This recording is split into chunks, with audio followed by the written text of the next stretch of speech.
Hello, it is Ryan, and I was on a flight the other day playing one of my favorite social spin slot games on ChumbaCasino.com. I looked over at the person sitting next to me, and you know what they were doing? They were also playing Chumba Casino. Everybody's loving having fun with it. Chumba Casino is home to hundreds of casino-style games that you can play for free anytime, anywhere. So sign up now at ChumbaCasino.com to claim your free welcome bonus. That's ChumbaCasino.com and live the Chumba life. Sponsored by Chumba Casino. No purchase necessary. VGW Group. Void where prohibited by law. 21 plus. Terms and conditions apply. Not to, polish our own trumpet. This podcast contains graphic descriptions that some listeners may find disturbing.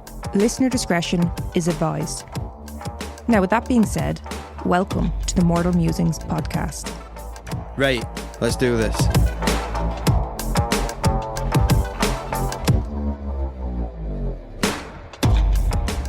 Neil's watching The Walking Dead at the moment. It's your second attempt, but it's your first time getting through a few seasons of it, right?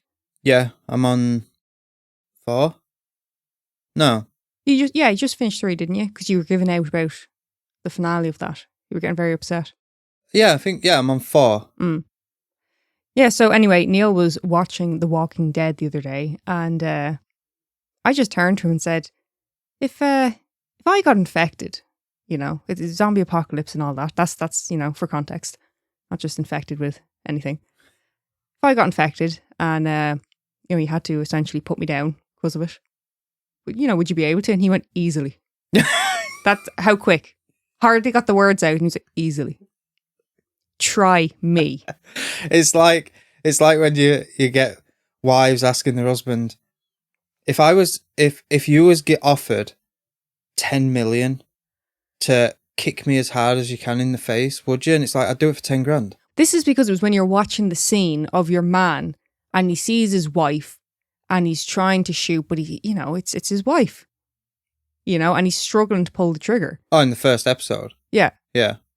I was like, I wonder, could he easily? Right, apparently. It might make me seem heartless. No, I fully get it. I'm not. It's not you. It's not me. Yeah. It's not me.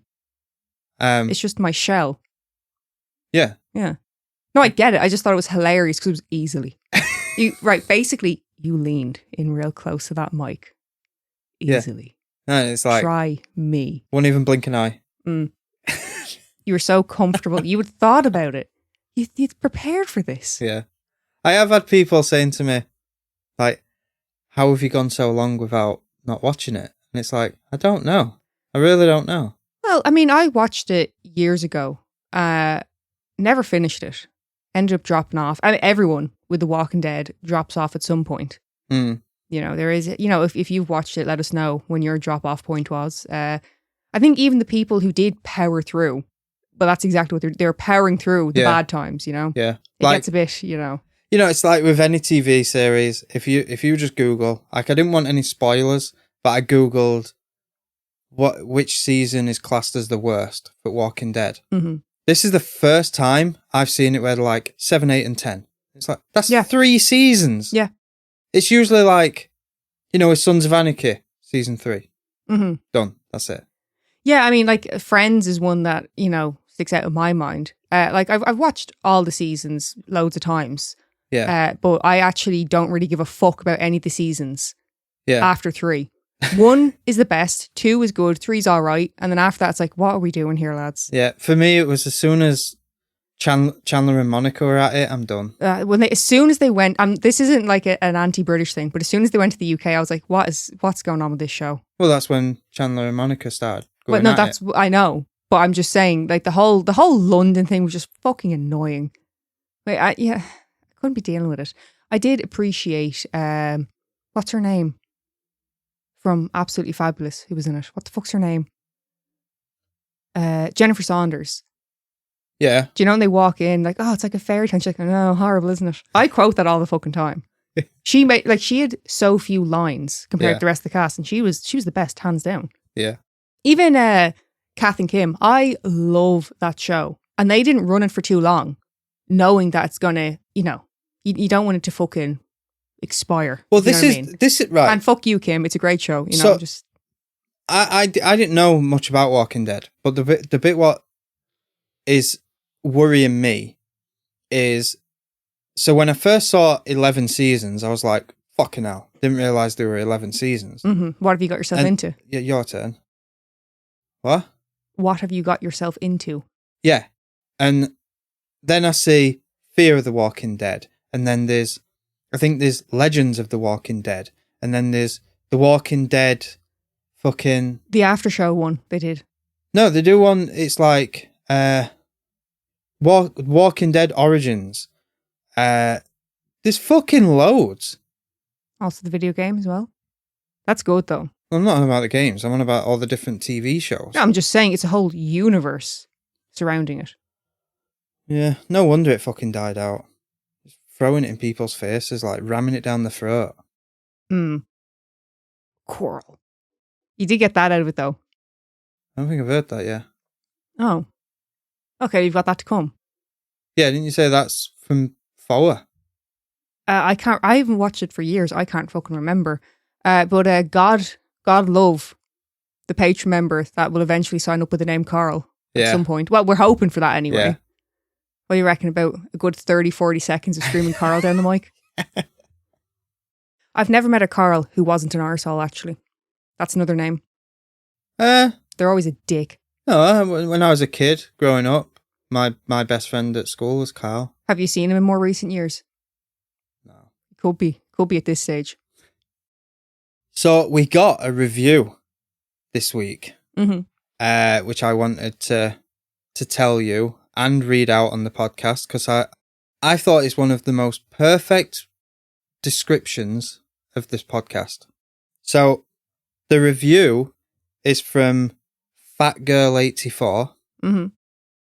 and the title is Lessons Learned. I don't know what that bit is, but that's the title of the review. Okay. As unfortunate as it is, I cannot listen to your podcast when my husband is sleeping next to me. Almost every single episode, I burst out laughing and loved the back and forth. And most of all, I love how Megan changes her tone when she is discussing the cases. I love that they are respectful of the cases being covered. I love that Neil will ask questions that some of us might be thinking. I am so happy I came across this podcast. Keep up the great work. And then loads of love hearts. That's the first person who's picked up on the fact that when you're telling the case, like I see it when I'm doing the editing from the sound waves, when you're telling the case, you have one tone. Mm-hmm. But then as soon as we get into conversation, your tone goes up. You start being you. You literally have your phone voice for when you're telling the case. Mm-hmm. And actually listening back to episodes, it's really nice to hear, like, you're so professional and saying, Well. you know, yeah, bit of a stretch. The word bollocks comes out of my mouth a lot, so. But when you're telling the case, it sounds like proper serious, and then I chime up with some stupid comment, and then you go into Megan. You start being Megan. Yeah, I mean, we didn't do that from the get-go with the podcast. It kind of, there was one episode in particular, I don't know why, I just ended up telling it a slightly more, in a slightly more serious tone. Yeah. And I thought, I kind of like how that sounds, and I think it's kind of, I think it was good. around Sophie Gerardo, that episode. If I remember correctly, it was the murder of Marilyn Wren. When I listened, you were editing and you said to me, oh, you sound really, whatever word you used to describe it, of how I was speaking. And I was like, do I? And I listened to it back and I was like, I kind of like how that sounds. It's kind of like storytelling, and then we're just completely going off that to chat some shit. Yeah. It's punctuated by bollocksology. And not to, polish our own trumpet. Polish? Yeah. Blow. What? Blow your own trumpet. No, it's polish, isn't it? Because it's like not meaning to pull myself off. So it's like not meaning to polish my own trumpet. Okay, sure. That's the saying, isn't it? No, blow your own trumpet. Oh. Yeah. All right, well, I don't mean to blow your own blow our trumpet. Shared. Joint. Yeah. Joint trumpet. But I was laid awake one night. You were spark out, and I put BuzzFeed Unsolved on. And when I saw how they was doing it, where your man would be telling the case, and then the other one keeps interrupting, and then they get into a conversation, and then he goes back into telling the case. And I was like, that's very similar to how our episodes are now. That's the closest thing I've seen to how we do ours. Yeah, they are pretty similar to us. Or should I say we're pretty similar to them, because they've been around longer than us. Yeah, but I didn't watch them before. Yeah, but you know what I mean. Still before us. Can't you? But I didn't know of that. Therefore, I'm so great. No, but yeah, they're pretty good. I don't know. I think it's kind of fun just to have the two different tones in it. Yeah. Our listeners might disagree. They might go, "No, it's a lot of fucking bollocks." Yeah. Just, why do you keep doing that stupid voice? For the sake of storytelling. Yeah. Yeah, that's a good review, I think. It actually kind of is going to give someone else a bit of an idea of what the show is like, I suppose. Yeah. What they're getting into. Thank you for that. That's a nice review. I'm sorry for your husband, though. You know, you give the man a break. Just get him in on the joke. Get him listening. Come on. Get him in. I hope his name's not Carl now after shitting on it. That's going to be a bit awkward. Yeah. Oh. This is something we could start doing. Reading, like picking out a review and reading it out. So yeah, always remember, if you're liking the show, leave a rating or a review. Yeah, we have another shout out to do before you move on. Because I know you get a bit edgy when the starter's getting a bit long. Yeah. As I'm sure a lot of our listeners do. They're probably like, come on to fuck. Yeah, I might put it in the bio on this one. Case starts 20 minutes in. I like to leave them guessing. Okay. That's a bad review right there. No, we have a shout out for a new patron member. Okay. Raina. Raina. Raina. Raina. Raina. Yeah, I was trying to think of how to play around with this name. The best I got to was Everybody Loves Raina. Purple Raina. Purple Raina. Purple Raina. What else we got? I Bless the Rainas Down in Africa. There's another one for you. Fuck is that? Toto Africa. What? Toto Africa. Total. The song Africa by Toto? I don't know what you have. No, don't know it. You don't know what this song is called? Africa? I think you keep saying Total Africa.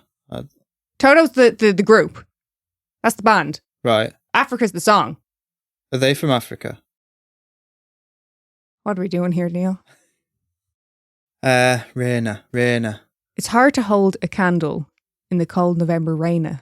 Huh? Huh? November raina? What else we got? What else is rain in the title? Come on now. Got another one. Purple Raina. You already said it. Raina. Oh, Raina on me? Lady Gaga. Yeah? Huh? Raina drops keep falling on me head. That's her name. Raina Drops. Raina Drops. Okay. Thank you, Raina Drops. We appreciate you. Yeah, we do. So, what you got for us today? Well, after all that bollocksology, we'll actually get into the case. Now, I'm sorry, lads. Today, we are going to be talking about Mr. Cruel. Are you a podcaster or a YouTuber or something? Mr. Ballin, is that what you're thinking of? No. Dr. Death, I think I'm thinking of. Not even the same title. No. Mr. Cruel is the lead suspect in at least 9 attacks during the late 80s and early 90s in Melbourne. But there are 4 that involve the sexual assault, kidnap and murder of young girls that police are positive were perpetrated by Mr. Cruel. Mr. Cruel was methodical and incredibly meticulous. He most likely stalked his victims in the run-up to his crimes. He was what? Meticulous. Well, we'll come back to that. I mean the other one. Methodical. Yeah. He planned everything out. Using the big words for no reason. What was the first one? Meticulous. What's that? He was incredibly thorough. He followed everything through. Okay. So he planned everything out, and then when he was in the middle of his crimes, he was very careful about like, how he left the scene. Leaving DNA and... Okay.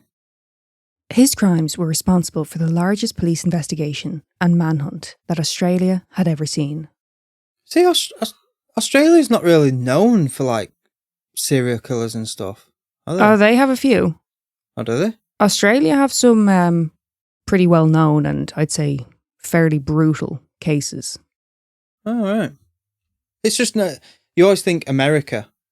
Oh yeah, Like, they're always kind of the big boys. yeah. On the 22nd of August, 1987, in Lower Plenty, at 4 a.m, Mr. Krull enters a family of four's home through the living room window. An 11-year-old girl was in her bed as a man wearing a balaclava, armed with a knife and gun, enters. Her parents, who were asleep in their room, have been bound and gagged with electrical tape before being forced into a wardrobe. He had also tied her 6-year-old brother to his bed. He sexually assaults the girl over the course of a few hours and uses a radio to drown out any attempts for her to scream for help. Fucking hell. You're going to get a little bit of deja vu here. After this, he heads to the kitchen and makes himself a snack. Oh, like the Japanese one. The Japanese case and also the railroad killer. Yes. He did the same. Following this, he bathes the girl to remove any forensic evidence. He then leaves the family home. Fucking hell. His next attack would take place over a year later. On the 27th of December, 1988, at 5:30 a.m, Mr. Krull approaches a home in Ringwood. He manages to push the key that was in the door out of the lock, and it drops onto a newspaper which he had positioned underneath the door. He again wears a balaclava with white stitching around the mouth and eyes. He goes to the parents first. He bounds their hands with copper wire and blindfolds and gags them with electrical tape. He then cuts the phone lines. Oh, wait, so he dropped the key onto the newspaper so he could pull the newspaper Yeah. under the door to get the key. Yes. It's actually pretty clever. Mm. But that wouldn't work. He was a meticulous, methodical bastard. But that wouldn't really work now because you wouldn't get a key under a door. Yeah, a lot of doors have an actual, like Lip. this seal kind of thing around it. Yeah. Yeah. So what were they living in? A shed? Well, this was the 80s. Yeah. Yeah, but like the house I grew up in as a kid, Mm-hmm.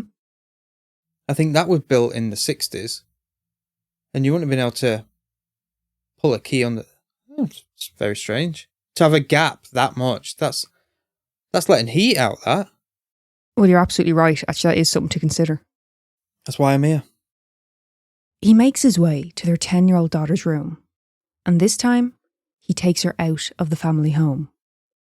He takes her to an unknown location and begins the sexual assault.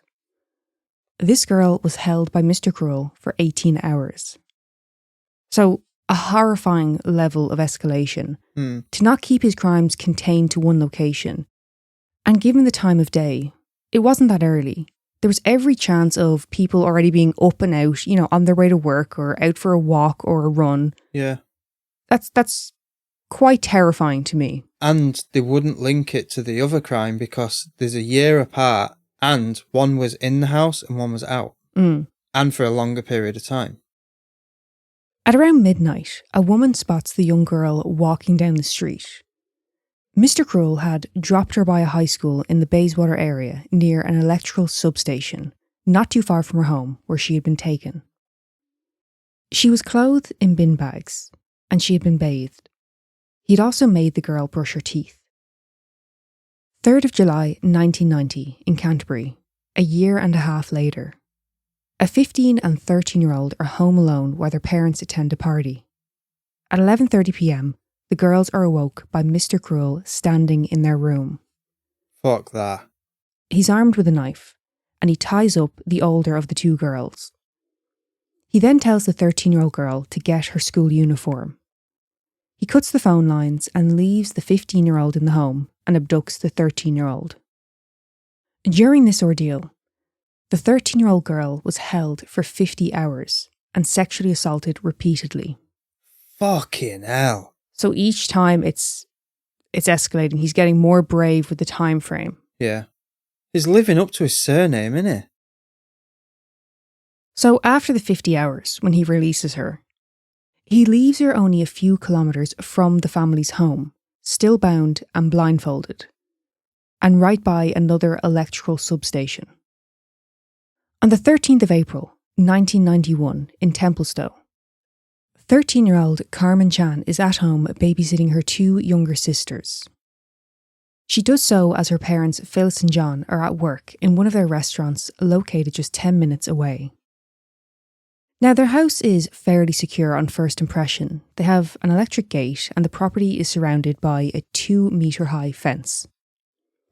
Undeterred by this, Mr. Krull makes his way onto the property and enters the home in his signature balaclava, wielding a knife. He tells Carmen's sister that he was just looking for money. He then forces her sisters into a cupboard and then drags Carmen out of the house by her hair. Carmen was never seen alive again. There's something I'm getting from this already. You're not even that far into it.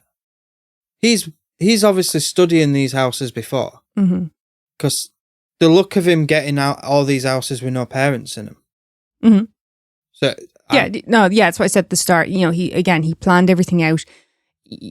I mean, for sure he was stalking each victim. Yeah. Okay, so what you're telling me is I didn't work anything out, you told me. I did tell you, yeah. Okay. It's right at the top of the episode. Now, there's a connection to Carmen and the third girl who had been subjected to Mr. Krull's abuse. She and Carmen both attended the same school, the Presbyterian Ladies' College, located across the road from an electrical substation. Why is it always an electrical substation? Well, it's a bit of a theme in this case. And what is an electrical substation? I don't even know. Is it like where electric comes from? So an electrical substation is basically like, you know, when you see all the generators and shit. Like the old... Like a power station, I suppose we would probably more commonly refer to it as. Like the old British ads where it's like... Yeah, like Billy's, like, and that music. Yeah. Yeah. When a kid's ball went over the fence, so he Yeah. goes to get the ball and blows himself up. It'll put the shits up you. So after the abduction of Carmen, the investigation really ramps up. Police as well as the public are panicking at this point. He's escalating and it's terrifying. People are making sure they're locking their doors, their windows, they're staying in at night, but this is part of the issue. He's invading your home. Yeah. Your home should be your safe zone. A task force is set up comprised of dozens of detectives called Operation Spectrum. During their investigation, over 11,000 leads are investigated, a staggering 27,000 suspects interviewed, and 30,000 homes searched. And this was at a cost of $3.8 million. Fucking hell. But then again, yeah, because I know they're all in Melbourne, but in these different areas, are they like spread out across Melbourne? Because Melbourne's big. Sorry, what'd you say? So I know they're all in Melbourne, but like, are all these in different areas of Melbourne? So it's a massive area to cover. So that is part of the investigation. The girls were taken to an unknown location. So they're trying to weed it out and find out where exactly he's traveling from. Obviously, they have the kids' homes. Yeah. But where is he going from there? Hundreds of billboards displayed the message, quote, "Child abductions, police need your help." And they also displayed photos of the girls. These posters were plastered across buses and trams. They were also sent to every home in Victoria, offering a reward of $300,000 for information leading to a conviction. See? 300 grand. Yeah, but that's what I was saying about... what case was it when they offered 10 grand? And I was like, you need to offer more than that. Oh, we didn't cover it. It was when we was on that 24-hour podcast for real. And we were discussing that case. Yeah, Kendrick Johnson. Yeah. And it was a 10 grand reward. And it's like, if you'd have upped that, that case would probably be solved. After Carmen had been missing for 70 hours, Phyllis Chan, Carmen's mother, wrote a letter to Mr. Krull through the media. She pleaded with him to release Carmen, as he had done with other girls. The letter contained a code that only Carmen would be able to understand. The code was the number of a P.O. box, where she was prepared to exchange a ransom. Her sisters also wrote letters. Quote, "I would like her back because then she can help me with my homework and also take good care of my little sister and me." Wait, that was your plea to get her back? I need help with my homework. It's her younger sisters. Oh, okay. You feel like a shy talk now, don't you? On the 9th of April, 1992, a skull was found by a man walking his dog near an electrical substation. It was the remains of 13-year-old Carmen. Her body was found just 4 days prior to the first anniversary of her abduction. So all they need to do is go to these electrical companies and look for someone with the surname Cruel. His And name's that's it. not actually Cruel. Oh. Don't you think I would have called him by his first name by now? I did wonder. I thought you just thought it sounded cool to call him Mr. Cruel. No, not so much. Oh. Mr. Cruel was the name given to him by the media. Oh. You can see where I went wrong. Carmen's body had been buried in a landfill area, and the recovery took about 24 hours to complete. Oh, yeah, because it's supposed to be, like, I didn't realise this. It's very but in difficult. it's dangerous because of all gases and stuff like... There's been bodies what have been left out there knowing they're there. Yeah, and even in areas where it's not quite as much for risk, like you're saying, because of the actual toxicity, it's also just a big undertaking to have to dig through to recover. Especially, like I said, we're just short of a year on at this point. During an autopsy, it was determined that Carmen had been shot 3 times to the back of the head. It has been argued that for sex offenders that specifically target children, this is a more unlikely method of murder. And it adds a shadow of doubt as to if Mr. Cruel committed this crime. One theory stated by Detective Charlie Bazzina is that Carmen had probably seen his face and he panicked.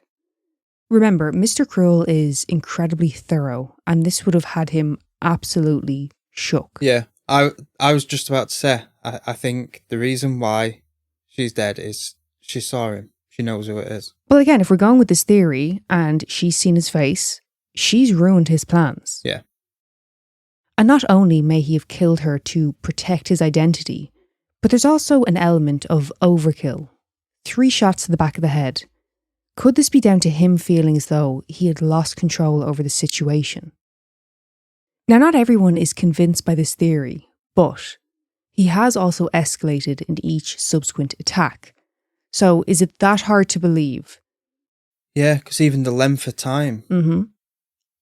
Like, what we want, 50 hours? 50 hours was the abduction just before. The 3rd girl to be abducted. I think there's also something to be said for, if you do believe Carmen was a victim of the Mr. Cruel attacks, that she was the final victim. Did he feel as though even he had gone too far by actually killing one of these girls?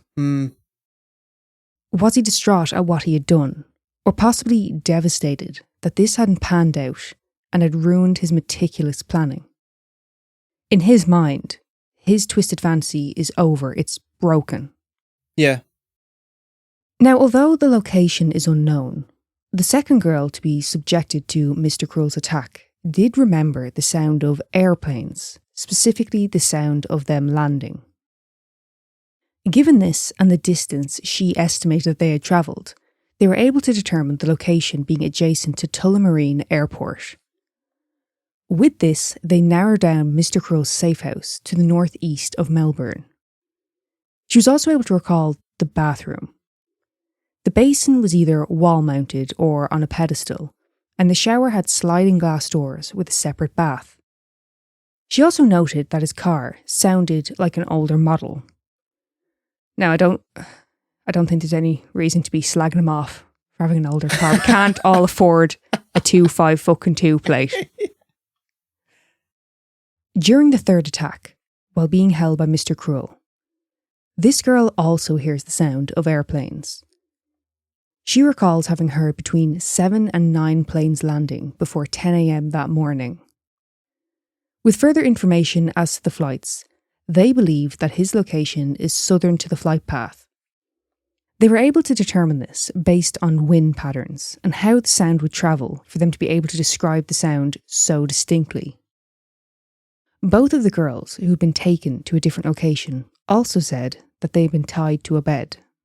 Hello, it is Ryan, and we could all use an extra bright spot in our day, couldn't we? Just to make up for things like sitting in traffic, doing the dishes, counting your steps, all the mundane stuff. That is why I'm such a big fan of Chumba Casino. Chumba Casino has all your favorite social casino-style games that you can play for free anytime, anywhere with daily bonuses. So sign up now at ChumbaCasino.com. That's ChumbaCasino.com. No purchase necessary. VGW Group. Void where prohibited by law. 21 plus. Terms and conditions apply. During the investigation, David Sprague, who headed Operation Spectrum, had let it be known that he was less than impressed with how some of the investigation had been handled. Quote, "The crime scene was not preserved as it should have been. We had a lot of problems with it. Unfortunately, the initial police member in charge had set up the command post inside the house. It was a disaster, with people stomping around all over the place. They didn't seal the crime scene off as they should have." Yeah, it's fucking stupid. Insane. Absolutely Putting it in the insane. house. Mm-hmm. So you've got this fucking guy who was already so fucking thorough and planning everything out, like knowing to remove any forensic evidence. Yeah. And these fuckers are just destroying anything that could possibly be left. You've got to remember as well, this is in Australia, so they're all sweating the tits off. So there's sweat and DNA fucking getting splattered all over fucking place. You seen them? I couldn't do Australia. It's too hot for me. No. 20 degrees over here and I'm dying. Yeah. It's about 23 degrees in here at the moment and I'm... Jeez. Yeah. We had to Sweating. sit with 2 windows open for a bit before we could even record. With an already incredibly elusive suspect, potential evidence may have been destroyed. Now, what is the crack with this lad and electric? He works on it. Well, it's not just the substations we have to think about, yeah? Don't forget about copper wire. He used copper wire to tie up the parents during the second home invasion. Because an electrician. Well, did he work as an electrician, or did he just use these as a red herring? What do you mean? To throw you off the scent. Double bluffing. Yeah. Maybe he's got a gripe with some electrician, he's trying to set him up or something. Yeah. Could be. He's an electrician. Now, behind... You think electrician. Yeah. Behind the house of the second girl who was abducted was electrical towers. As one of their neighbours said... I know it. I know the answer. How he's able to monitor these houses, to study paths and everything. Mm-hmm. He's working on these towers near properties, so you wouldn't suspect him. He's up on the tower and he's watching. I wish you had waited till I just said this bit. I'm sorry. No, I mean just for your sake. Oh. Just to further it, but also kind of destroy what you just said. Okay. So as one of their neighbours said, you don't go to that area. I said behind the house, yeah, where the electrical towers are. You don't go to that area. It's a no-through road. The only people who really went there or knew about the access to the back of the houses were the people who lived there. Now, about 6 weeks prior to the second girl being abducted, the brothers of one of this girl's friends had witnessed a man in that area with a video camera. He was in the area of the electrical towers filming the girl's house over the fence. So he's not that smart. Well, this is very odd. This is very odd behaviour, regardless. This man was said to have been approximately 30 to 35 years of age, slightly heavier build, round face, and his hair was medium brown, slightly longer on the sides, but balding on top. They're just slagging him rotten, aren't they? They really are.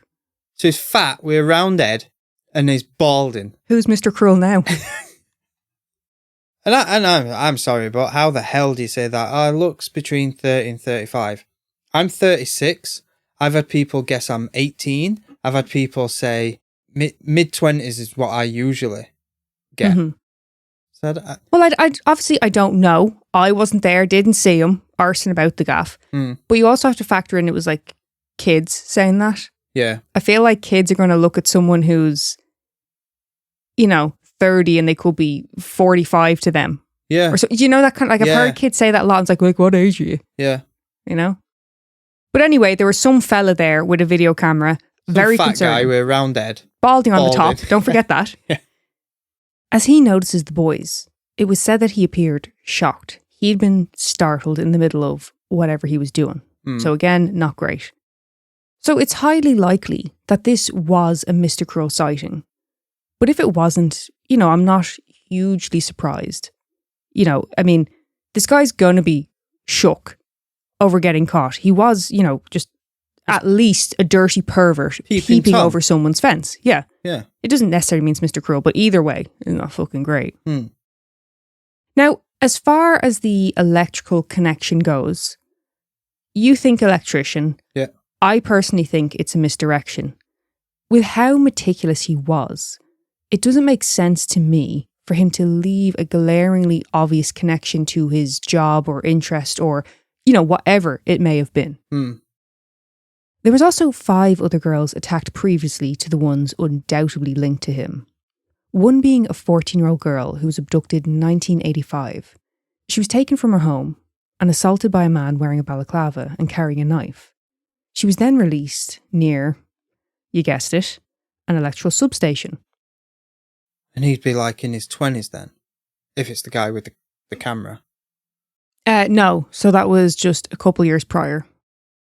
Well, he could have been, depending on whether he was... mid-20s? Yeah, I was thinking of the higher end, the 35, yeah. Yeah, he could have been. Yeah. Unfortunately, some of the evidence that could possibly help link these cases had been lost or disposed of. The same goes for records of previous offenders. Given the advances in forensics, it's incredibly disappointing, as one of the pieces of evidence was tape that he had used to bound the girl. The amount of evidence, it's literally sticking to tape. Yeah. And that's gone. That could have been the golden fucking ticket. Yeah. Fuck's sake. So given the previous fumbles, it made the job of detectives working on Operation Spectrum that much more challenging and I'm sure unbelievably frustrating. The good that did come from this is that it triggered a review and forced them to implement a new set of standards going forward. What should have already been there? I would like to think so. Charlie Bazzina, who I previously mentioned earlier with the theory as to the death of Carmen, he's a homicide detective who has previously worked on over 150 homicides, and that includes the case of Mr. Krull. He stated that when working on a case, you're usually handed, he said, about a half dozen folders. When working on the Mr. Krull case, he was shown into a 3x3 room filled from floor to ceiling. Fucking hell. So they have got a lot of evidence. They've got loads, because you got to think 27,000 suspects, over 11,000 leads. Yeah. It's insane. And then you think of the evidence that, again, with the advancements in science. Yeah. So looking at the odds, the betting odds, they interviewed Mr. Krull. Yeah, high likelihood. Tim Watson Monroe, a criminal psychologist who provided a profile of Mr. Krull, spoke of how it affected the community at the time. He had young kids himself, and he remembers Mr. Krull being the boogeyman of the area. I bet he fucking was. Tim believes that Mr. Krull was struggling, in a sense, with what he was doing. Although he would let them go, he was committing these terrible acts against children. And in between these attacks, it was said that his demeanour would change. He was described as being somewhat kind to the children. And even, when he bathed them, it was said as being more like a mother washing a baby. It was more... Oh, it weren't like, get it scrubbed up. Yeah, it wasn't like I have to destroy all evidence. It was almost in that moment, it was all, I don't even want to use the word to describe it, almost a more nurturing approach to it. He was also said to have behaved in a sort of playful manner and attempted to have a laugh with these kids. Now, I would assume to disarm them, or it was his way of acknowledging what he did and that it wasn't right and trying to ease the situation. A bit like with me talking about these cases. Basically, yeah. But I mean, you got to remember, this information is coming from these girls who were put through this. Yeah. So for them to be able to say, yeah, it didn't feel like this, it felt kind of playful, or it felt like nurturing, or, you know, it's, I kind of agree with them that he's clearly struggling with what he's doing. So it's like a need more than a want. It does seem more that kind of... so I hate to it's put not it like this. I really want to hurt you. It's that I have this urge and I'm not doing... fix. I'm not doing anything to get help for it. I'm just going to do it in secret instead. So that's why there's such big gaps. It's like I've got my fix. I mean, possibly. That's horrible. Possibly, but I mean, it's very big gaps in between considering. Yeah. Now, it is also thought that Mr. Cruel most likely would have taken photographs or videos of the assaults, and that he would probably keep them as souvenirs of his crimes, or even trading them with other individuals. He also probably would have followed the news for any mention of his crimes. In January of 1994, the Spectrum Task Force ceased operation after nearly 3 years. Following this, they were informed that if there was any further child abductions, that all suspects that remained from the investigation were to be taken in for questioning. During their time on the force, detectives had travelled over 900,000 kilometres around Australia, conducted interviews with individuals in both the US and Britain, and worked over 25,000 hours overtime, unpaid. Fucking hell. And although they were unable to apprehend Mr. Cruel, their efforts did see 74 people charged with offences.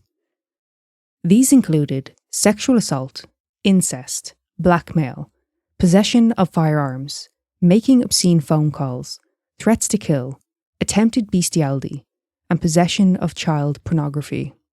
Some good did come out of it then. Yeah. I mean, it's the amount of effort, the amount of money, energy, everything that's been put into this, it is horrific. They didn't get the result, but look, they're still doing good, they're still moving in the right direction and apprehending some shitehawks. It's quite a range as well. You know? Like the making obscene phone calls, I want to know how far of a sliding scale that is, you know? Because some of the stuff on that list is just fucking horrific. But making obscene phone calls, like how big of a spectrum is that? In April of 2016, 25 years after the death of Carmen, the Victoria Police raised the reward offered to $1 million. In regards to the many, many people suspected of being Mr. Cruel, one of the suspects who was more convincing was a man named Robert Keith Knight. Robert was jailed in 1998 for the abduction and sexual assault of two 12-year-old girls, the first being in 1980 and the second in 1996. With both attacks, the children were sexually assaulted and photographed. The latter was also drugged. Given that these incidents were 16 years apart, and Robert was said to have shown no remorse for what he had done, it's likely he had committed other sex offences during that period. Yeah. Also, his job. Robert was a youth worker as well as a volunteer with the Scouts, so he had close contact with countless children. See, I thought you were going to say electrician. I don't think that's anything. I feel like maybe his father was, or his brother, he had some knowledge of it. Yeah. But I think that's as far as it goes. I don't think it had any connection to him. It just doesn't make sense for him to be that fucking thorough with everything, but then he's like, well, I'm just going to leave this glaringly obvious thing. Yeah. See, I think if I was a cop, do you know what I'd have done? It's not that I would have give up looking in Australia, but one of my tactics would have been when the body was found and it was put out there, but the body was found, try and find records of anyone who's emigrated from Australia to, like, fled. Well, they did interview people in the US and the UK. Yeah, but I thought that was like interviewing experts to get. No, suspects. Oh, Well, it might have been experts as well. But I would assume it's people who have left the country, who had a record right. Okay. in and around that time, you know. Now, back to Robert, the shy talk. Mm-hmm. Horrific, what he did. Yeah. Robert was released in March of 2009. How? How? Do you want me to do you one better? Go on. Police said that Robert began reoffending almost immediately. 6 days after his release, to be precise. Shoot him. In 2013, Robert was arrested and charged with possession of close to 10,000 child pornography images. Fucking hell.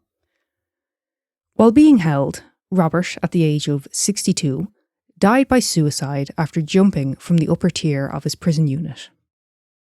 Now, I don't know if you're convinced that Robert is Mr. Cruel or not. How are you feeling about that? Well, if he had 10,000 images, Mm-hmm. is this what he's just collected, or is it his photo? Like, are some of them clearly photos he's taken? Well, they don't go into detail. They just say he had close to It's 10,000. like, was there any of the victims from Mr. Cruel in them photos? I mean, I'm going to assume not, because that probably would have been released. Oh, yeah. Where I kind of land on this, I mean, I think the theory that Robert could have been the man behind the attacks is shaky at best. The only thing that makes me lean towards him is that his first attack, that we know of, is 1980. And then the last one, for which he was arrested and charged for, was 96. So we're within that time frame. But that's about it. How many other sex offenders are operating in that area at that time? Yeah. Also, Robert showed no remorse for his crimes, which seems quite contradictory to the behaviour that Mr. Cruel exhibited towards these girls. But, with that said, police still can't definitively rule him out. To this day, we still do not have any real answers as to the true identity of who Mr. Cruel is.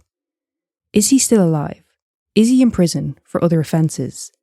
Did police speak with him and just didn't have enough evidence to go forward?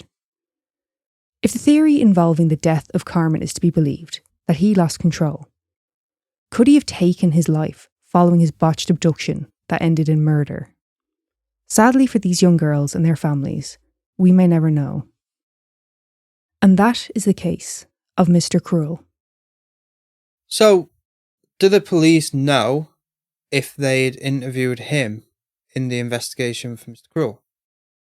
They've been like investigating sex offenders and what have you. Had they interviewed him? Well, yeah, because he's a suspect. Oh, yeah, that makes sense then. I don't know, this case kind of reminded me of like a Australian version of Beast of Jersey. I was thinking that earlier. Just this horrifying figure. Now, obviously, we found out who he was in the end, but this horrifying figure. Mask, yes, intruder. Terrorizing these children. Yeah. Horrible. It's really sad that there's no closure for these girls or their family. Detective Chris O'Connor even spoke about telling one of the girls' fathers that one day he will be able to tell him that they had caught Mr. Cruel. And unfortunately, her father passed away without ever finding out the truth. Yeah. Fucking hell. So it seems very slim, but they'll ever get him. Yeah, I mean, they've basically said at this stage it's a case of the offender or someone they know who has information slipping up or something, and for £1 million, no. But that's that. So it's like I've said before about, raising it, make it worth people's while. But that can actually do harm to a case if you think about it as well, because some people will be like, I won £1 million. Yeah. And you just be getting loads of bullshit coming through. Yeah.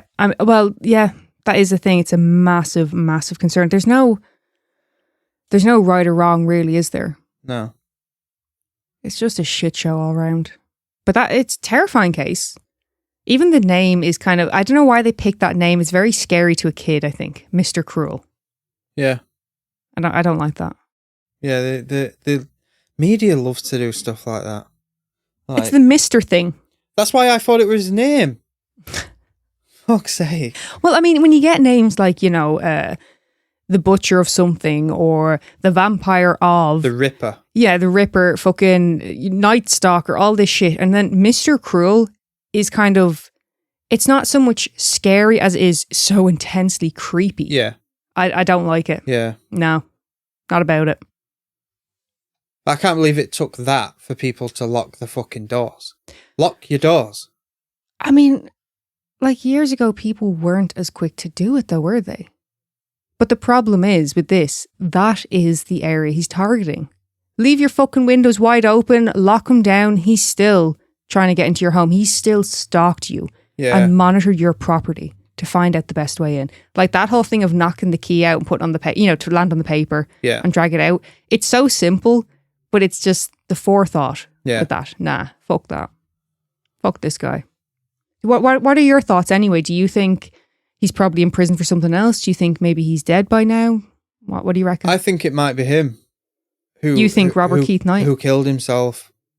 And that's why I'm only saying that because of when he first offended and when he last offended. Yes, the time frame, yeah. With a 16-year gap of not doing anything, I don't believe that. Mm-hmm. And then the fact, but nothing happened after that. Like, the crime stopped. Mm-hmm. So, I think it were him. But the only thing what's putting me off it is the fact of how... it feels wrong to say, but how considerate he was after. I know what you mean. It's like I used the word nurturing and I felt about using it. Yeah. But how he can do that and then not show any remorse for the crimes he was caught for. But was that to throw off the scent? It's like, right, they've got me on these two, but they haven't linked me to them yet. So I'm going to be completely opposite to how I was with them. Yeah. Yeah, it could be that, actually. I think it's him. You're saying Robert Keith Knight is your guess? Yeah. I think I'm leaning more towards after the murder of Carmen, I think he may have took his own life. I think he was probably devastated after that went wrong. And I think he probably was devastated that he had actually killed Carmen. Yeah. And I think, between the panic of actually committing murder and then also just the intense, just upset that his plans had been ruined. He had lost control. I personally think that's where we're at. Yeah. But lads, let us know. You'll lean towards Neil's side of it or mine, or do you have a completely different theory? Yeah. They never agree with me. Well, they might. Hardly ever. My theory isn't as satisfying because if it's just that the prick's dead, you know what I mean? But then again, the guy that you think it is dead as well. That's really hard because they're never going to face justice. Yeah. Ryan Seacrest here. When you have a busy schedule, it's important to maximize your downtime. One of the best ways to do that is by going to ChumbaCasino.com. Chumba Casino has all your favorite social casino games like spin slots, bingo, and solitaire that you can play for free for a chance to redeem some serious prizes. So hop on to ChumbaCasino.com now and live the Chumba life. Sponsored by Chumba Casino. No purchase necessary. VGW Group. Void where prohibited by law. 21 plus. Terms and conditions apply. Well, you've bummed me out anyway. So we'll do an oddity. Oddity. Plastination. Plastin what? Plastination. Okay. Are you familiar? No. No, I didn't think you would be. Got something to do with plastic? Yes, it does actually.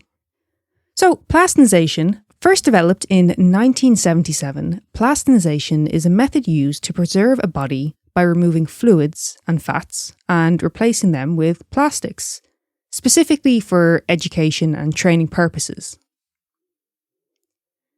You okay? Yeah. Are you happy about this or upset? Well, how many fucking things can they do to bodies? I thought you'd like this one because it's the more scientific side of it. It's kind of, we're getting an education. Are you going to say that when you go in a doctor's office and they've got the fucking body with all the limbs hanging out, or their organs hanging out, it's this? No. Oh. Okay. Because I've played with them. No, No, that's not a real person. No, that's what I'm saying. Is that what you're telling me? No. Okay. Well, that would just be plastic molds. Yeah. No, I don't think that's very interesting for an oddity. We'll save that for next week, Neil. So the process contains 5 steps, the first of which is fixation. During fixation, formaldehyde or a similar preservative solution is pumped through the arteries. This takes about 3 to 4 hours to complete, and this step is to kill bacteria and prevent decomposition. The second step is to remove water and fat. The body is placed into an acetone bath in freezing conditions. This draws out water and soluble fats are dissolved. That acetone is cold. I got it on my finger, and what was I doing? I can't remember what I was doing with it. I think I was using it to remove super glue. And it's fucking cold. Yeah, turn your whole finger white as well. Yeah. You were shook over it. I gave you my acetone to use, and I thought you knew that acetone was very strong and to be careful with it. And you just basically dunked your whole hand into it. I was like, what the fuck did you just do? You were just getting a jump start. You didn't know at the time, but it was a bit of the old plastination. Step 3. Forced impregnation. What? Without knowing the sus, that title sounds awful. They're getting a corpse pregnant. No. Don't think of like reproductive impregnation type thing. Just the act of impregnating. Do you get what I mean? What are they shoving in there then? What? What are they shoving in there then? Okay, so this step, forced impregnation, is essentially what plastination is. The process takes between 2 to 5 weeks. And what actually happens at this stage is the body is placed in a bath of liquid polymer. So silicone, rubber, polyester, or epoxy resin. Yeah. After being placed into a vacuum chamber, the acetone begins to vaporize and leaves the cells. And this allows the liquid polymer to begin penetrating through the cells. So that's the forced impregnation. They're forcing it into the cells. Okay. You okay? Can you relax now? You look so upset right now. What's all this for? What? What's all this for? I'll tell you now in a minute. Oh. The fourth stage of plastination is positioning. After forced impregnation, the body is pliable. With the help of wires, needles, clamps, and foam blocks, the body can be adjusted to the position needed. Needed for what? For education training. Your face right now. This is why they do this to the body, to use them for training. Training for what? Am I missing something here? What? Training for what? People in the medical field. People need to learn about the body. But I thought that's the whole point of having cadavers. Yeah, but we're also okay, how do I explain it? So I'm not in this field. I can't give you the most detailed, breakdown of it. Yeah. It's not what I'm just here talking shit on a podcast. Say if it was someone studying anatomy and physiology for the purpose of becoming a what do you call it? Lung expert. No, well, possibly. No, but what's the word? So say a person is studying anatomy and physiology for the purpose of becoming a personal trainer. Okay. So they can position a body, say it was like, mid-sprint or something like that. Mm-hmm. And they can see how the tendons and shit are moving at that point. How they're tensing or how they are at that exact moment of movement. Okay. Do you get what I'm saying? Yeah, it just seems like a lot of effort to teach someone how to run. Well, of course, to correctly position them.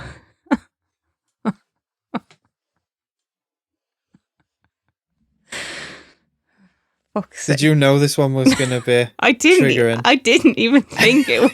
I thought you were just going to. I thought we were going to blitz through this one. Sorry. So, of course, to correctly position the body requires a high level of anatomical knowledge, and this process can take months to get right. The fifth and final stage is curing. In order to complete the process of plastination, the body will be cured using either gas, light, or heat, depending on the polymer used. This is the final stage in protecting against decay. From start to finish, dissection and plastination adds up to about 1,500 hours and takes about a year to complete. For one body? Yeah. Seems a bit fucking much, doesn't it? Do you not think that's fucking fascinating? No, because I don't know what they're doing with it. I've actually seen bodies who have been put through the plastination process. You can look at it. No. I mean, I've actually been to an exhibition. So I came upon plastination. I was like, oh, that's a fucking deadly oddity. We're totally doing that, yeah. Where was I? What? Where was I? Oh, this was years ago. This was like over 15 years ago. I went to it, yeah. Okay. So do you remember the Bodies exhibition? What? No. What bodies There used to be an exhibition called, I mean, there's multiple ones. I mean, the one I went to was the Bodies exhibition. That one seemed to be fucking everywhere a few years back. Okay. And by a few years, I mean over 15 years ago. It's still going. But that was an exhibition where they display the bodies in various poses and shit like that. Yeah, you just go in and see them. It was fascinating. It was so cool to see. It wouldn't be for me, though. What do you mean it wouldn't be for you? I wouldn't be interested in seeing that. Why? I like seeing like weapons and stuff. You're not into... And like old pots and plates. Just... You're not into anatomy and physiology. It's why you kept going to the point you got to cutlery. No interest in anatomy and physiology, no? No.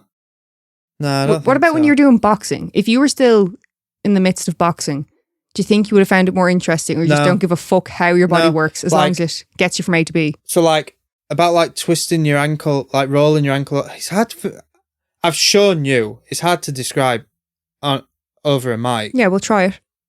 Try to do it. But like, when you throw a straight... Yeah. When you throw your power straight... Yeah. Your back foot, you roll it over. Rotate it, like. Yes. Yeah, that's rotate it. Yeah. To get that extra distance and a bit of extra momentum. Yeah. I don't need to see that in plastic to fucking... Well, it's a body. What? I sound like Don Vito there. It's a body that's been preserved, but it's an actual body. Yeah, but I don't... All I needed was someone to say to me, rotate your ankle as you throw the punch.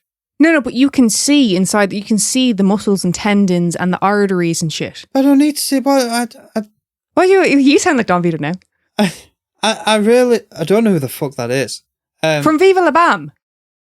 Oh, we shouldn't be talking about him. He's got some charges, hasn't he? I think they were dismissed, but yeah. Okay. I don't see the obsession with this. You don't find it interesting at all, no? No. I think... You're happy as long as your doctor goes and sees it. You're like, well, that's good enough for me. I'll take his word for it. Yeah. Okay. Why would I need to see that? I just think it's really fucking interesting to have, like, just to see it, like, to have a knowledge of it and to fucking understand how our bodies work. No? No. As long as it gets you from A to B, you're good. Yeah. Okay. I hope our listeners found it more interesting than me. I hope to fuck, because otherwise we're shot to shit here. Shutting up shop. Thank you so much for listening. Find us on Patreon, TikTok, Facebook and Instagram. If you have a case suggestion, or maybe even your own story, email us at mortalmusingspodcast@gmail.com.